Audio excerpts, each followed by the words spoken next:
Hello, my dear friends. This is Preeti Rao, and you are welcome back to my channel Commerce Net Express. My dear friends, आज का session काफ़ी important है क्योंकि इसमें मैंने include किए हैं इम्पोर्टेंट एमसीक्यूज़। ये आज का 12th मॉक टेस्ट रहेगा जिसमें आप लोग बहुत सारे अच्छे एमसीक्यूज़ देखेंगे। हम इसमें कॉन्सेप्ट भी क्लियर करेंगे, साथ में हमारा टारगेट रहेगा ज़्यादा से ज़्यादा एमसीक्यूज़ प्रैक्टिस करना। दैट इज़ वाई हमने ये 1000 एमसीक्यूज़ की सीरीज स्टार्ट की थी और आज का सेशन 12th है।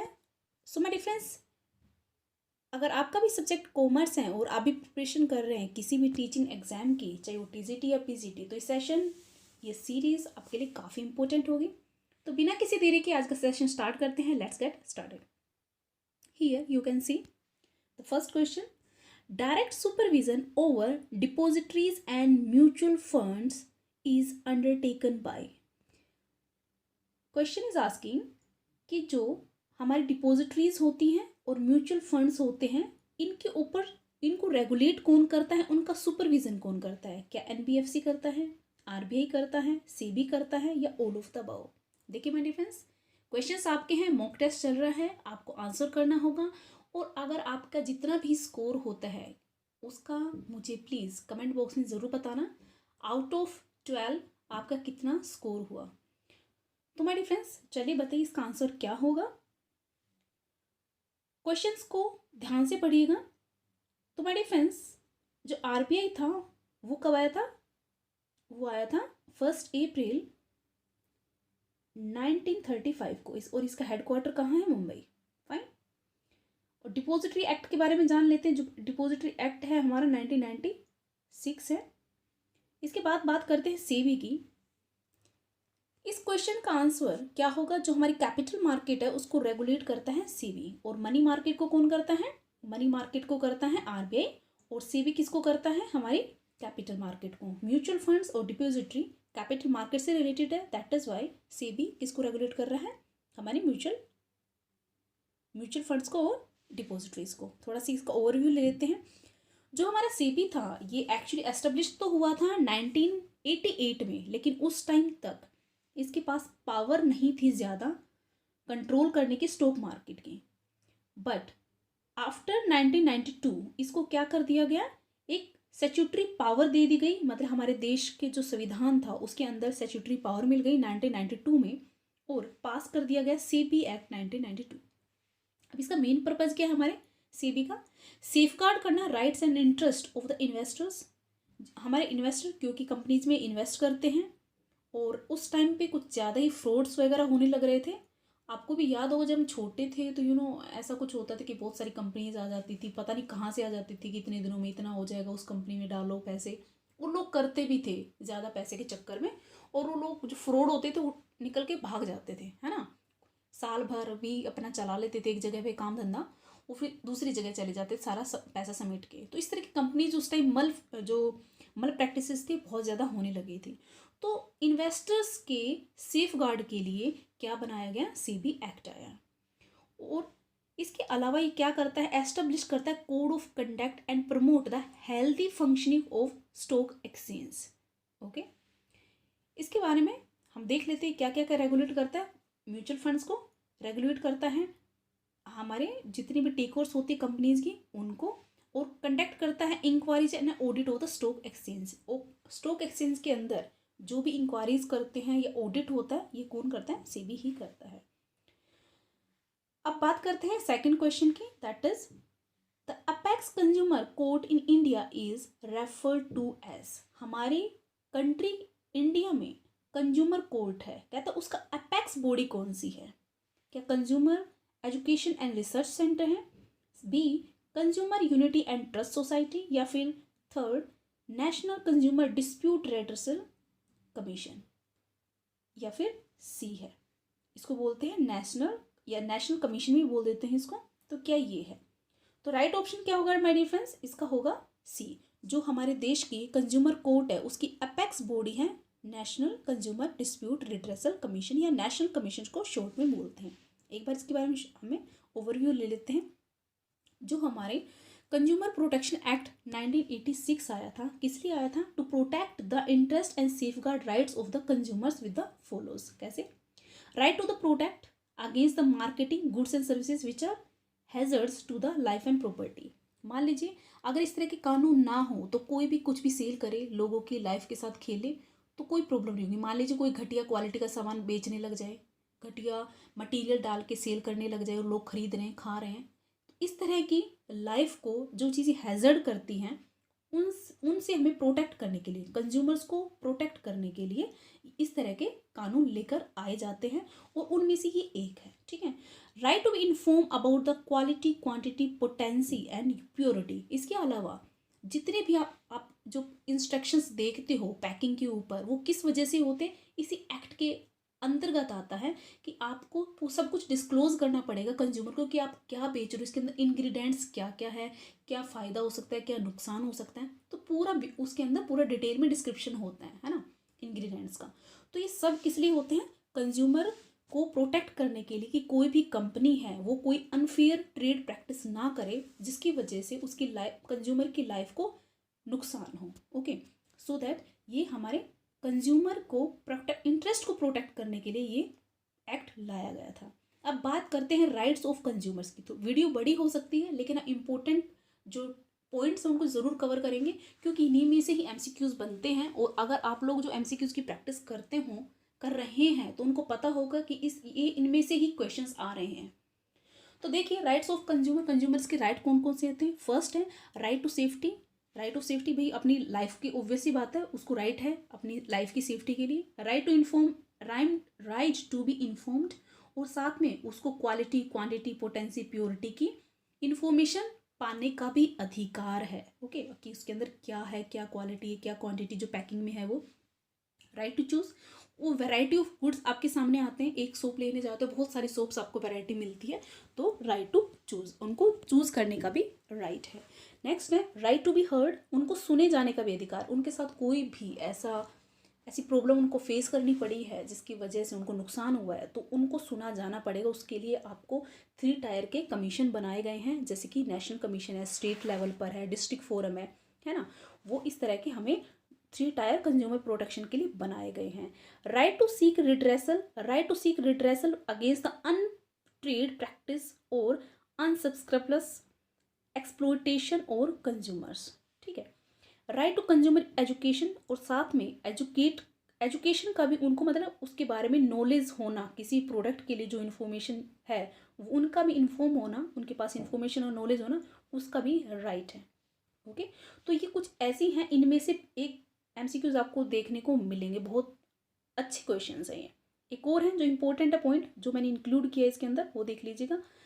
जो हमारा 1986 था, जो 1986 कंज्यूमर एक्ट था, इसको कन्वर्ट करके किस में कर दिया गया है, इसको कर दिया गया है कंज्यूमर प्रोटेक्शन एक्ट 2019 में इसको चेंज कर दिया गया, मतलब अमेंडमेंट कर दिया गया इसको। तो ऑलमोस्ट आजकल पुराने के नहीं आएंगे, जो फर्दर जो आएंगे वो 2019 कंज्यूमर प्रोटेक्शन एक्ट के बारे में पूछा जाएगा क्योंकि 2021 आएगी। 2021 में बहुत सारे जो एग्जाम है वो कंडक्ट होंगे, तो 2019 का जो कंज्यूमर एक्ट है उसके बारे में ज़्यादा पूछा जाएगा। तो सबसे ज़्यादा इम्पोर्टेंट जो इसके अंदर है वो क्या है, 2 पॉइंट सबसे ज़्यादा इम्पोर्टेंट है। एक तो है कि ये जो हमारा इसमें डिफरेंस क्या है ये देख लेते हैं कि जो कंज्यूमर प्रोटेक्शन एक्ट 1989 था इसके लिए कोई सेपरेट रेगुलेटर नहीं था, मतलब इसको कोई रेगुलेट नहीं करता था। लेकिन जो 2019 एक्ट आया इसको रेगुलेट करने के लिए क्या बनाया गया है, सेंट्रल कंज्यूमर प्रोटेक्शन अथॉरिटी बनाई गई है, तो ताकि उसको रेगुलेट कर पाए। ठीक, क्योंकि देखो सेबी भी तो स्टॉक मार्केट को रेगुलेट करती है, तो कंज्यूमर प्रोटेक्शन एक्ट को कौन रेगुलेट करेगा, तो उसके लिए भी अथॉरिटी बनाई गई है। फाइन, फर्स्ट तो हमारा यही इंपॉर्टेंट है। साथ में अगर ये पूछ ले कि भाई इनमें डिफरेंस क्या है, तो एक प्रोडक्ट लायबिलिटी का डिफरेंस है। कैसे कि कंज्यूमर कुड, पहले क्या था, अगर कोई प्रॉब्लम होती थी तो ओनली सिविल कोर्ट्स थे, उसमें जाना पड़ता था, कंज्यूमर कोर्ट में नहीं जाना पड़ता था। लेकिन आज अगर आपको कोई प्रॉब्लम होती है किसी प्रोडक्ट या सर्विस से रिलेटेड तो आप डायरेक्ट कंज्यूमर कोर्ट में चले जाते हो। ठीक है, एक थर्ड जो मेन इंपॉर्टेंट है वो है कि भाई कितने लिमिट तक आप कौन से उसमें जाएंगे, कोर्ट में जाएंगे। तो जैसे डिस्ट्रिक्ट के लिए पहले जो था पुराने हिसाब से जो था डिस्ट्रिक्ट के लिए 20 लाख तक की जो भी अगर प्रॉब्लम है किसी प्रोडक्ट या सर्विस से रिलेटेड तो डिस्ट्रिक्ट में जाएगा, लेकिन अब 1 करोड़ कर दी गई है डिस्ट्रिक्ट के लिए। तो ये चेंज आया है। ठीक है, इन दोनों में चेंज देख लीजिएगा, लिमिट में चेंज आया है जो पहले 20 था 1 करोड़ है डिस्ट्रिक्ट के लिए। स्टेट लेवल के लिए जो पहले 20 लाख से 1 करोड़ था, अब 1 करोड़ से 10 करोड़ तक हो गया। नेशनल के लिए 1 करोड़ था, लेकिन अब क्या हो गया, अबाउट 10 करोड़। मतलब अबाउट 10 करोड़ होंगे तो आप कहाँ जाएंगे, नेशनल कंज्यूमर कोर्ट में जाएंगे। फाइन, चलिए नेक्स्ट पे चलते हैं। Third, who is the chairman of 15th finance commission. इसमें पूछ रहा है क्वेश्चन में कि जो हमारा 15th फाइनेंस कमीशन 2017 में आया था, ये इसका चेयरमैन कौन थे। डॉक्टर सी रंगराजन, विमल जलान, विजय कैलकर या फिर नंद किशोर सिंह। तो माय डियर फ्रेंड्स, जो हमारा ये क्या बोलते हैं फाइनेंस कमीशन आया था 15th, उसके जो चेयरमैन हैं वो हैं डी, मतलब आज के टाइम में भी हैं, वो प्रेजेंट हैं, नंद किशोर सिंह। एक बार फाइनेंस कमीशन की बात कर लेते हैं यहाँ पर।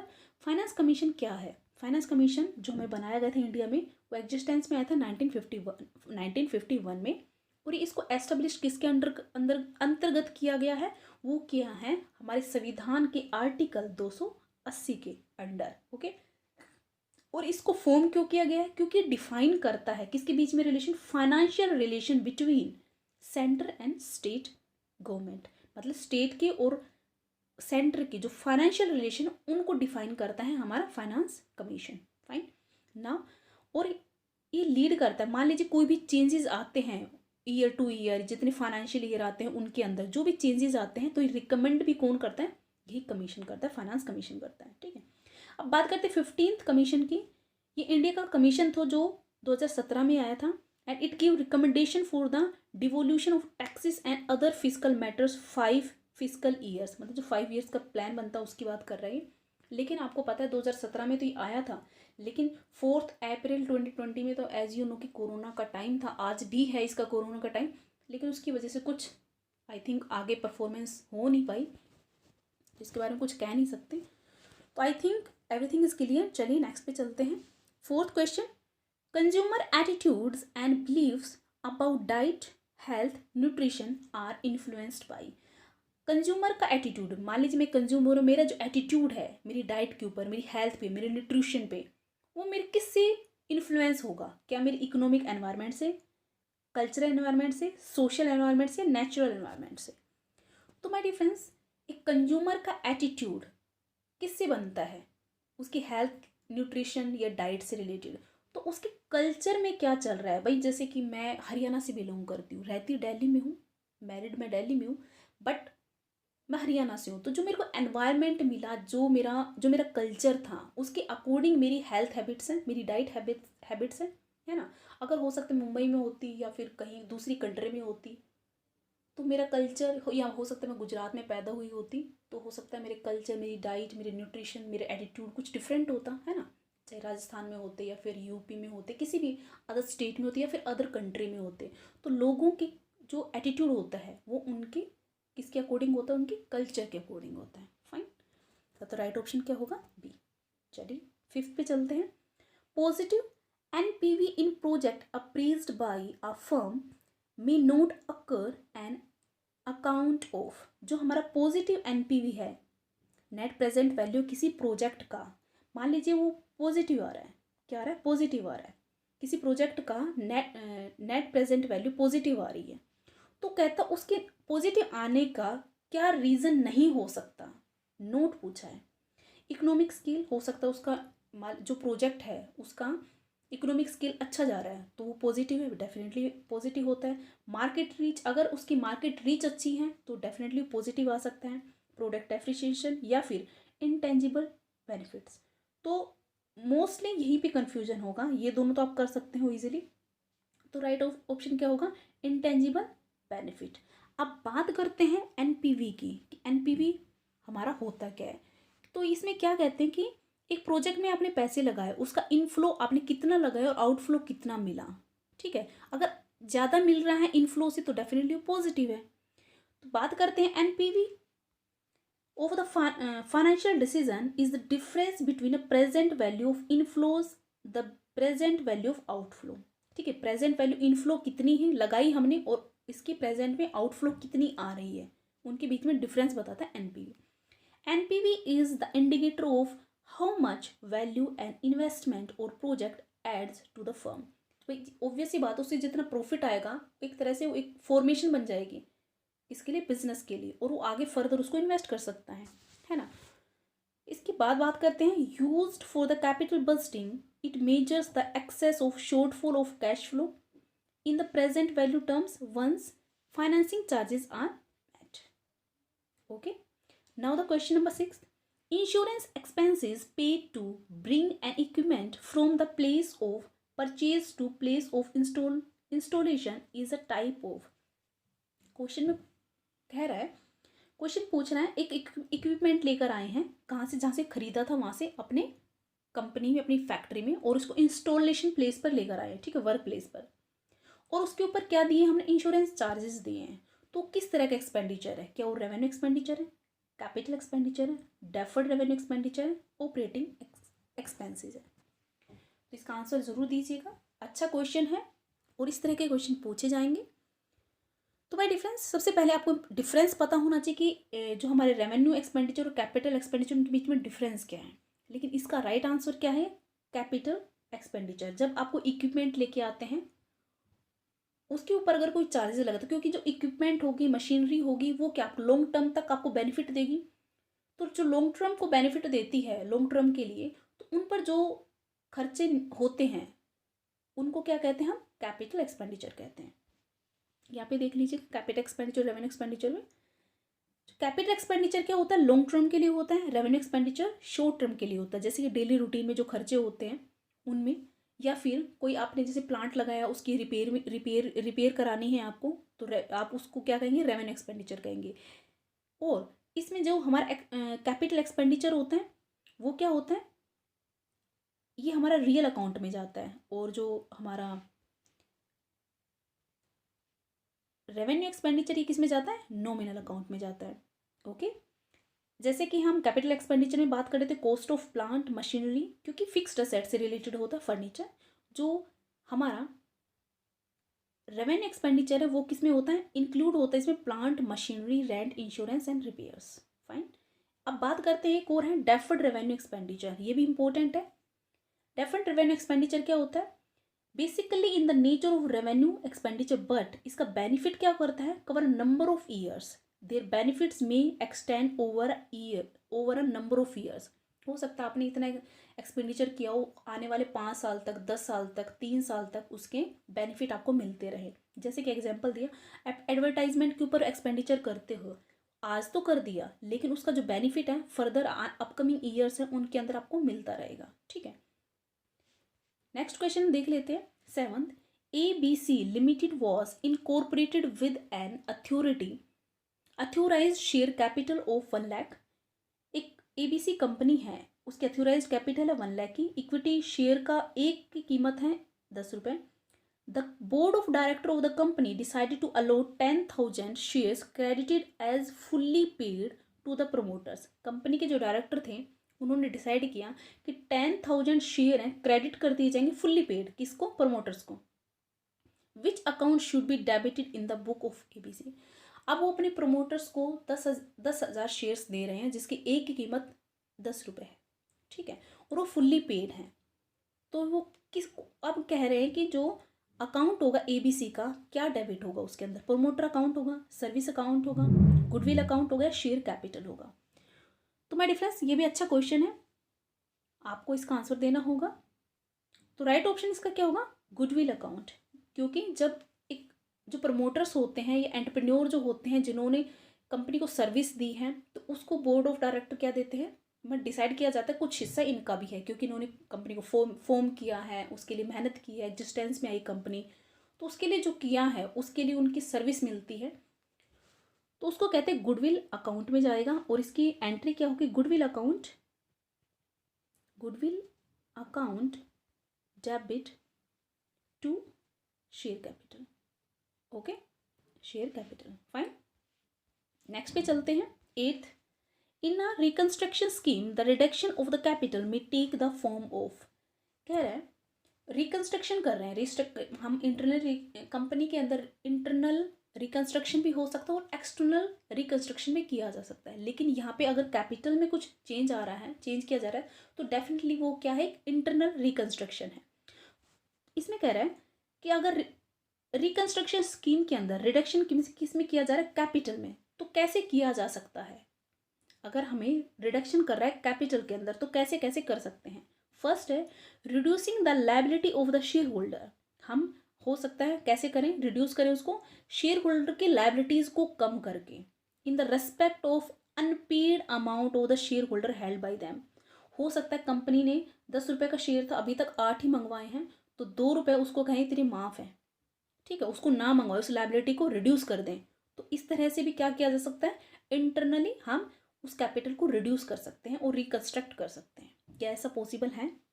नेक्स्ट में पूछा है B, paying off and paid up share capital which is in excess of its requirement. Share holder ने पेड अप कर रखी है, पेड अप कैपिटल है, उसको वापस कर रहे हैं, क्यों, क्योंकि वो रिक्वायरमेंट से ज़्यादा है आपके पास, तो उससे भी क्या किया जा सकता है, रिड्यूस की जा सकती है अपनी कैपिटल और रिकंस्ट्रक्ट किया जा सकता है। क्या ऐसा हो सकता है। सी कह रहा है cancelling any paid up share capital which is lost और अनरिप्रेजेंटेड बाय अवेलेबल एसेट्स। हमारे पास उसके पास रिकॉर्ड नहीं है, लॉस्ट है वो, तो उस केस में भी जो हम अपनी पेड अप शेयर कैपिटल उसको कैंसिल कर सकते हैं। तो देखिए माय डियर फ्रेंड्स, इन तीनों को रीड आउट करके हमें पता चल रहा है कि ये 3 वेज हैं जिनकी वजह से हम क्या कर सकते हैं, अपनी रिडक्शन कर सकते हैं शेयर कैपिटल में और इसको रिकंस्ट्रक्ट किया जा सकता है। ओके, तो देखिए इंटरनल रिकंस्ट्रक्शन के मेथड कौन कौन से होते हैं। एक तो आप ऑल्टर कर दें शेयर कैपिटल को, या फिर variation of share holder rights जो शेयर होल्डर उनके अंदर उनके राइट्स के अंदर वेरिएशन करके इंटरनल रिकंस्ट्रक्शन किया जा सकता है। Reduction of the share capital के अंदर रिडक्शन करके, और कॉम्प्रोमाइज या अरेंजमेंट, कुछ अरेंजमेंट करके, कॉम्प्रोमाइज करके, shares surrender of the share को सरेंडर करके, मतलब उनको कह दिया जाए भाई अपने अपने जो शेयर है उनको सरेंडर कर दो, हम कंपनी की माली हालत है वो नहीं पे कर सकती है, तो उस केस में भी ऐसा रिकंस्ट्रक्शन हो सकता है। इसके अलावा sub division and consolidation of the share and conversion of share into stock और वाइस वर्सा। हम अपने शेयर को स्टॉक के अंदर चेंज करके भी रिकंस्ट्रक्शन कर सकते हैं, कंपनी कर सकती है। तो ये कुछ इंटरनल रिकंस्ट्रक्शन के मेथड्स हैं। ओके, चलिए नेक्स्ट पे चलते हैं। 9th, while determining the normal rate of return for a valuation of a share in a market value method, कह रहे हैं नॉर्मल रेट ऑफ रिटर्न से वैल्यूएशन कर रहे हो आप शेयर का, किस पर, मार्केट वैल्यू मेथड पर। विच of the following should be taken into consideration. आप किसको कंसिडरेट करेंगे अगर आप मार्केट वैल्यू मेथड पर आप डिटरमाइन कर रहे हो, वैल्यू कर रहे हो अपने शेयर की, मतलब शेयर की वैल्यू, इक्विटी शेयर्स की वैल्यूएशन कर रहे हो आप, तो किसको कंसीडर करेंगे। तो my dear friends, degree of risk involve, उसके अंदर जो रिस्क इन्वॉल्व है उसको कंसीडर करेंगे। B, the current rate of interest on gilt edged securities, and C, weighted average cost of capital. तो माय डियर फ्रेंड्स, ये तीनों ही मेथड ऐसे हैं तीनों ही ऐसे एलिमेंट्स हैं इसके अंदर जिनको हम कंसीडर करेंगे जब हमें अपनी शेयर की मार्केट वैल्यू का वैल्यूएशन करना हो तो। ठीक है, यहाँ पे कुछ मेथड्स है, ये देख लीजिए कि जो वैल्यूएशन है शेयर कैसे किया जा, एसेट बेस पे किया जा सकता है, प्रॉफिट बेस पे किया जा सकता है, एसेट एंड प्रॉफिट दोनों पर किया जा सकता है फेयर वैल्यू निकाल कर। इसके अलावा मार्केट प्राइस अप्रोच मेथड, जैसे हमारा यील्ड मेथड होता है इस तरह से ही। तो प्राइस अर्निंग मेथड, मल्टीपल या फिर बुक वैल्यू मेथड से। Other method discounted cash flow method. Okay, इस तरह से हम वैल्यूएशन कर सकते हैं। अब क्वेश्चन पूछ रहा है 10th, master budget is master budget क्या होता है, क्या एक फंक्शनल बजट है, ऑपरेटिंग बजट है, समरी बजट है, फाइनेंशियल बजट है। तो बड़े फर्स्ट जो मास्टर बजट होता है, मास्टर नाम से पता चल रहा है सबसे बड़ा, तो वो क्या कहते हैं, वो क्या होता है, हमारा समरी बजट होता है कि मतलब जितने छोटे छोटे जितने भी अलग अलग डिपार्टमेंट के बजट बनेंगे, अलग अलग पर्पज़ के बनेंगे, उनका एक इकट्ठा जो समरी होता है वो क्या होता है, मास्टर बजट होता है। हम देख लेते हैं एक बार। जो मास्टर बजट होता है वो क्या होता है, usually incorporate many elements which may include the sale, production, administrative, direct materials, labour, overhead budget. मतलब ओवरऑल पूरे उसके ऑर्गेनाइजेशन के जितने भी छोटे छोटे बजट बना रखे अलग अलग डिपार्टमेंट के, उन सभी की एक समरी होती है मास्टर बजट। ओके, इसका एक डायग्राम है जहाँ पे आप देख सकते हैं। सबसे पहले इसका मेन एलिमेंट होता है cell budget. First cell budget बना जाता है, प्रोडक्शन, डायरेक्टर, लेबर एंड, और उसके बाद ये इसके सब डिवाइड कर दिए जाते हो cash budget. Okay, now 11th, according to need hierarchy theory of Maslow. Maslow ने नीड हिरार्की थ्योरी दी थी। Human needs arise in which of the following order. तो आपको क्या फर्स्ट ऑफ ऑल उनका ऑर्डर पता होना चाहिए कि किस ऑर्डर में, जो उन्होंने हिरार्की दी थी, कुछ इस तरह से हिरार्की दी थी उन्होंने, तो किस ऑर्डर में ये चलती हैं। तो ऑर्डर बताना है आपको नीड हिरार्की थ्योरी का। तो मैं डायरेक्टली इसका राइट आंसर बता देती हूँ, आप एक बार इसको रीड आउट कर लीजिए और इसका आंसर बताने की कोशिश कीजिए। तो माय डियर फ्रेंड्स, इसका राइट ऑप्शन है सी। सबसे पहले कौन सा आता है, साइकोलॉजिकल नीड, आपकी साइकोलॉजिकल नीड है वो आती है। उसके बाद सेफ्टी नीड्स आती है। इंसान क्या कहता है अपनी जो क्योंकि फूड जो उनका कपड़ा, रोटी, कपड़ा और मकान जब पूरी हो जाती है तो सेफ्टी नीड पे आ जाता है। उसके बाद सोशल नीड्स पे आता है। सोशल नीड के बाद उसके बाद ईगो नीड्स होती है, उनको कंप्लीट करता है। और लास्ट में सेल्फ एक्चुअलाइजेशन, मतलब अपनी पावर को ढूंढता है कि मैं इससे बेटर भी क्या कर सकता हूँ। ठीक है, तो सेल्फ एक्चुअलाइजेशन नीड्स को कंप्लीट करता है। ये इसकी मोटिवेशनल नीड होती है according to hierarchy theory of Maslow. Fine, now 12th, scalar principle of organization implies that. जो स्केलर प्रिंसिपल होता है ऑर्गेनाइजेशन का, ये किस मतलब इसकी क्या इम्प्लाई करता है। आपको पता होगा स्केलर प्रिंसिपल किसने दिया था, जो हमारे मैनेजमेंट के 14 प्रिंसिपल्स थे जो हेनरी फ्यूल ने दिए थे, उनमें से एक है स्केलर प्रिंसिपल, है ना। तो इनमें से क्या इम्प्लाइज करता है, all subordinates have only one superior, line of authority is defined clearly, manager can directly supervise only a limited number of person, या फिर D, the subordinates need not necessarily have a supervisor.